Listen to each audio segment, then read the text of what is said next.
Jadi gimana Jeng? Soal bisnis yang saya tawarkan kemarin?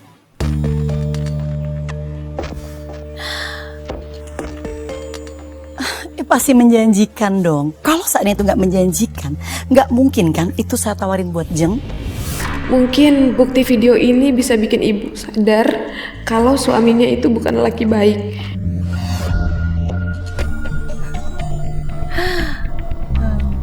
Iya dong.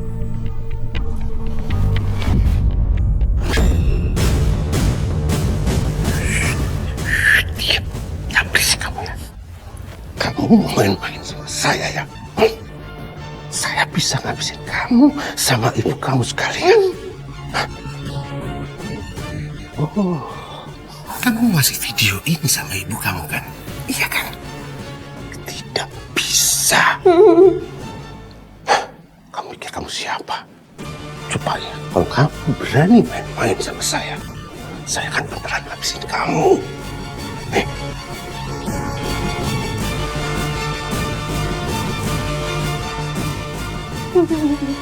Shh, diam.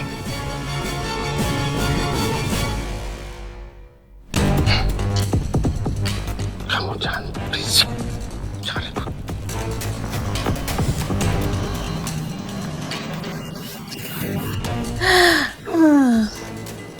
Iya. Iya sama lah Jeng. Saya juga udah kangen banget loh.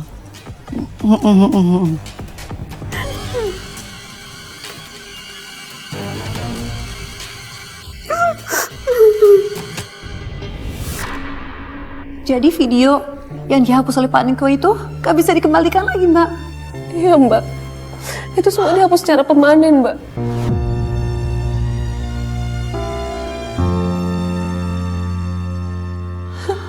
Aduh, Mbak.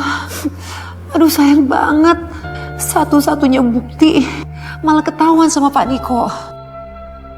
Terus, Mbak gak coba bicara dengan ibu, Mbak? Percuma mbak. Ibu saya bakalan belain laki-laki itu mbak. Dia gak akan pernah percaya. Padahal laki-laki itu tuh bahaya buat ibu. Terus, setelah kejadian itu, Pak Niko masih gangguin, Mbak. Iya mbak.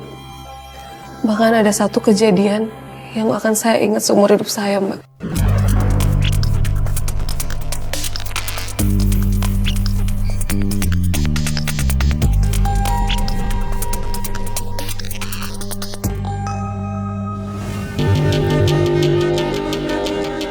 Sekar, mumpung rumah sepi, ibu kamu lagi arisan, temenin papa yuk. Jangan kurang ajar pak. Kok kamu gak mau sih? Ayo temenin papa. Pergi. Ayo ke papa.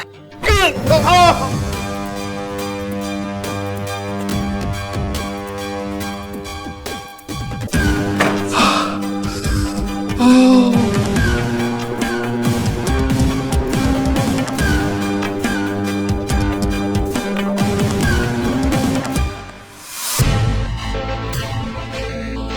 Mau ngapain pak?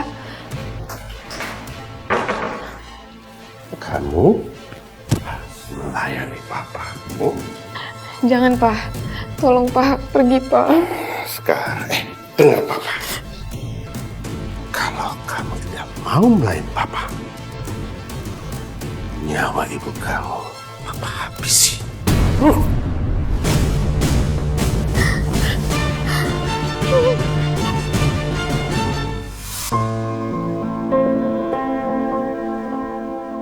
Pemirsa, sepertinya Mbak Sekar belum siap untuk melanjutkan ceritanya. Sebagai sesama perempuan, saya bisa turut merasakan trauma yang beliau rasakan saat ini.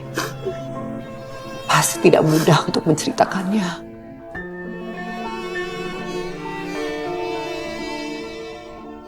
Saya siap lanjutin cerita saya mbak.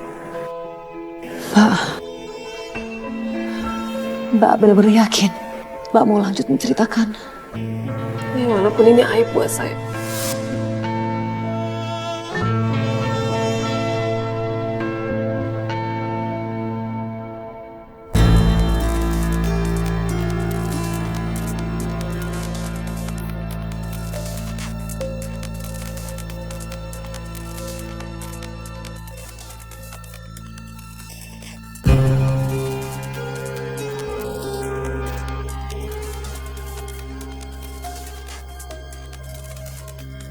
Ini anak kenapa sih?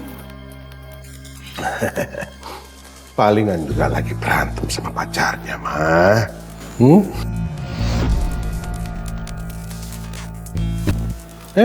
Terusin makannya, Ma.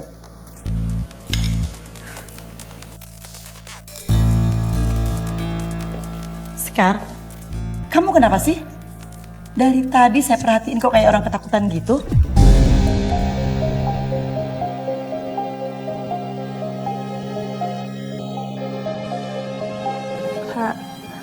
Aku takut, Bu. Takut kenapa? Kenapa? Cepetan ngomong. Kenapa? Kamu ngomong dong, jangan bikin ibu penasaran. Kenapa? Katanya mau pergi bareng. Tapi jam segini kamu aja belum mandi. Bukannya siap-siap. Aduh, kayaknya Mama nggak jadi pergi arisan deh Pak hari ini. Kurang enak badan. Mau di rumah aja. Kalau gitu, Papa pergi duluan ya. Saya benar-benar nggak berdaya, Mbak. Saya harus tinggal sama orang yang udah ngancurin masa depan saya.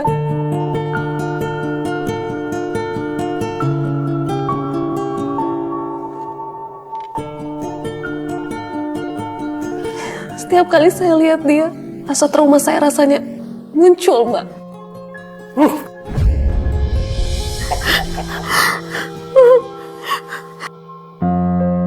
Saya bertahan demi ibu saya, Mbak. Walaupun saya tahu ibu saya nggak pernah mau dengerin saya. Yang saya pikirin cuma keselamatan ibu saya aja, Mbak. Tapi sayangnya, ibu gak pernah mempercayai kamu, Mbak. Iya, Mbak. Saya nggak pernah punya tempat ngadu, Mbak. Ibu selalu ngebelain laki-laki itu, Mbak. Tapi pada akhirnya... Mama. Papa punya kabar bahagia untuk Mama. Apa itu, Pak? Berkat doa Mama, lihat nih, Papa memenangkan 3 proyek tenang asing sekaligus. Wah, bersyukur selamat banget, ya, Pak. Papa. Papa emang hebat. Saking senangnya Papa jadi haus.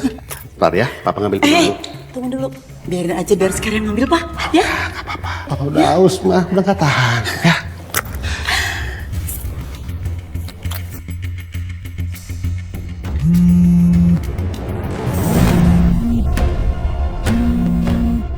Pak, ada telepon nih.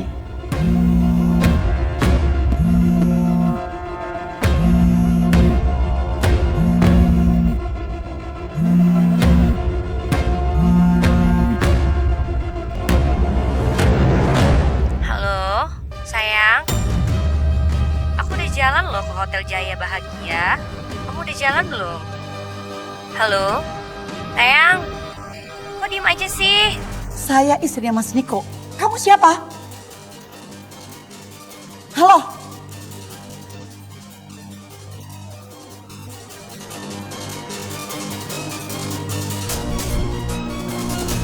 Pak, siapa perempuan yang barusan telepon ngajak ketemuan di Hotel Jaya Bahagia?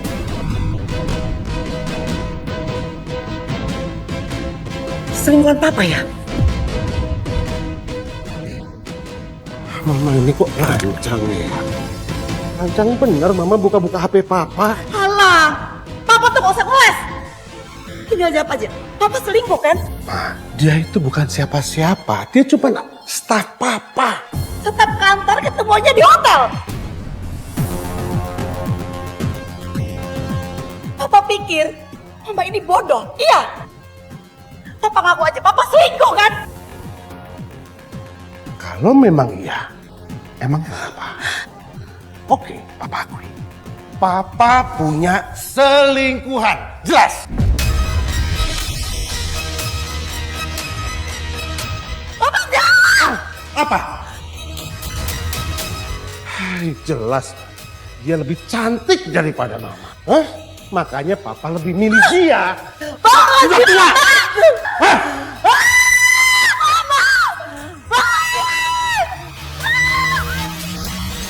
Setelah kejadian itu, ibu mengalami depresi, Mbak. Karena ibu nggak pernah nyangka dia bakal hianatin sama laki-laki seperti itu. Dari situ tekanan darah ibu naik, Mbak. Saya bawa ke dokter, kata dokter tekanan darah ibu cukup tinggi dan pembuluh darah ibu juga pecah, Mbak. Ibu kamu mengalami stroke. Waktu itu saya panik, Mbak. Saya takut kehilangan ibu. Tapi alhamdulillah ibu selamat, Mbak. Saat ini kondisinya sudah berbeda, Mbak. Bu, aku masakin bubur. Ayo makan ya, Bu ya. Bu, ibu harus makan, Bu. Kondisi ibu semakin melemah loh, Bu. Sedikit aja, Bu. Bu, sampai kapan ibu begini terus? Sekar nggak mau ibu begini, Bu. Nggak apa-apa, ibu benci sama Sekar. Tapi Bu, tolong, ibu makan ya. Aku itu sayang sama ibu. Ibu harus tahu, Sekar akan selalu di sini, peduli dan menjaga ibu. Ibu makan ya, Bu ya.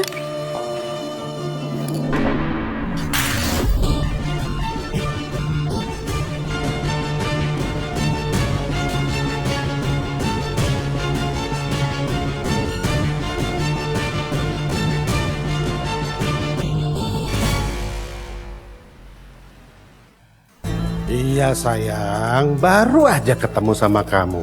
Udah kangen lagi aku. Heeh. Nanti aku ke tempat kamu ya. Ya.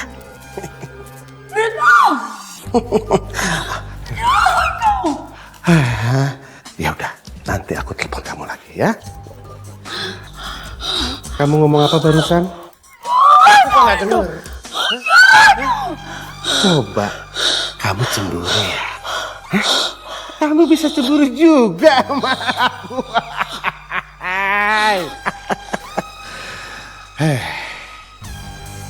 Kamu dengan kondisi stroke seperti ini, lebih baik kamu ngurus diri kamu sendiri aja.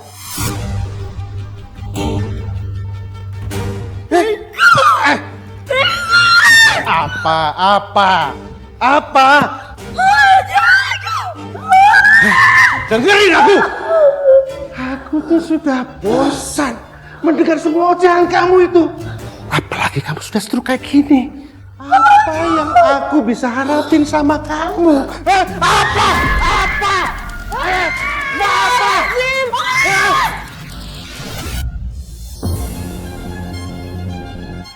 Kamu boleh kurang ajar sama saya. Tapi jangan pernah satu kali pun kamu kurang ajar sama ibu saya.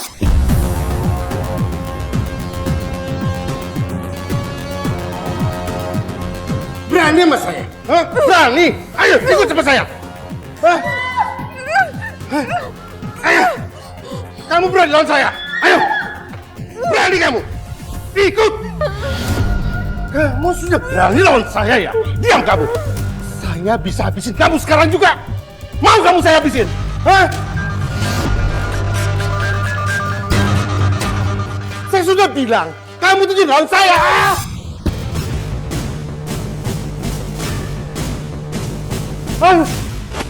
Aduh, ampun. Aduh, ya, Sekar, ampun, cukup, Sekar, aduh,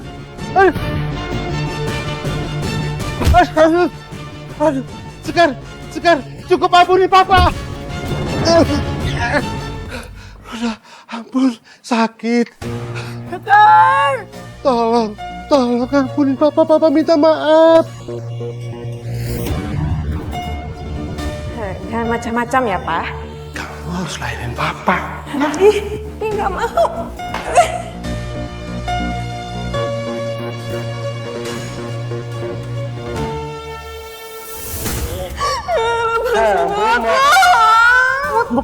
Jangan tinggalin Papa.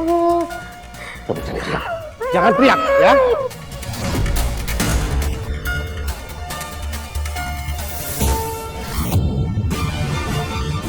Aduh.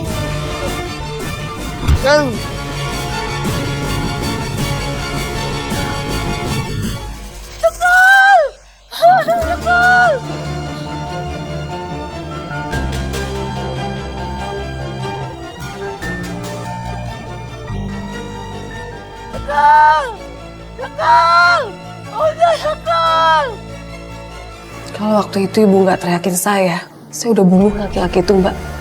Karena emosi saya udah nggak terkendali mbak. Tapi saya langsung sadar. Kalau saya sampai di penjara, siapa yang mau ngurusin ibu? Aduh,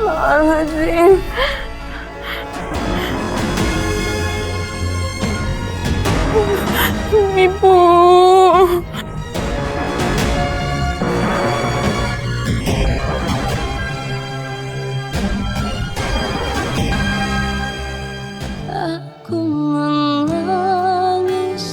Ibu harus hati-hati ya sama papa. Maksud kamu apa? Saya harus hati-hati sama suami saya sendiri. Jaga omongan kamu ya. Jangan ngomong sembarangan. Kalau bukan karena kebaikan suami saya, kamu nggak akan pernah bisa tinggal di sini. Ngerti kamu? Kamu ini ya masih aja memfitnah suami saya. Suami saya tuh nggak mungkin ngelakuin itu sama kamu, tau nggak? Dia itu laki-laki baik. Rumah tangga saya itu lagi baik-baik aja. Jangan sampai dengan adanya kamu di sini, rumah tangga saya jadi berantakan. Aku nggak mau ninggalin ibu. Halah, jangan sok penting kamu ya. Cepat, kamu pergi sekarang.